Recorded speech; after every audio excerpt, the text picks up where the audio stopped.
I've been spending so much time in the sun lately that I think my lips got a little burnt.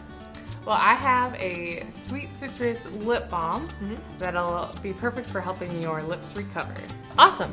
Show me how to make it. For this recipe, you will need a teaspoon of beeswax, half tablespoon of solid coconut oil, a teaspoon of almond oil, and 6 drops of Citrus Burst essential oil blend, 2 labels, and 2 lip balm containers. These are so cute. Yeah, we got new cardboard ones. Super cool. So we're going to start by melting our ingredients together in a double boiler.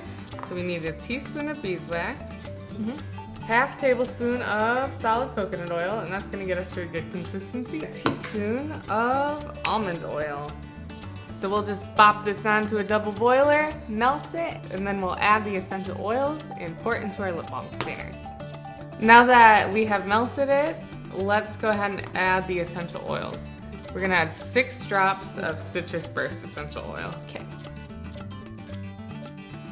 Once that's mixed, you'll want to work kind of quickly because it's gonna start to solidify, and you can pour it into your lip balm tubes. Ta-da! No drops. Nice work. Allow it to cool, label it, and then it's ready to be used. All right.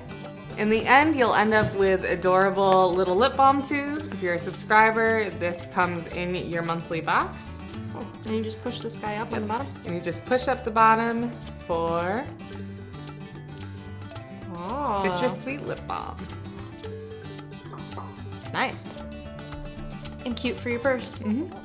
Hi, I'm Katie. And I'm Shyla. We're certified aromatherapists for Simply Earth, and we love teaching people how to use essential oils. So if you are interested in more recipes, check out our blog at blog.simplyearth.com. Or if you're looking to subscribe to our recipe box, you can go to simplyearth.com and get recipes just like this every month. See you later.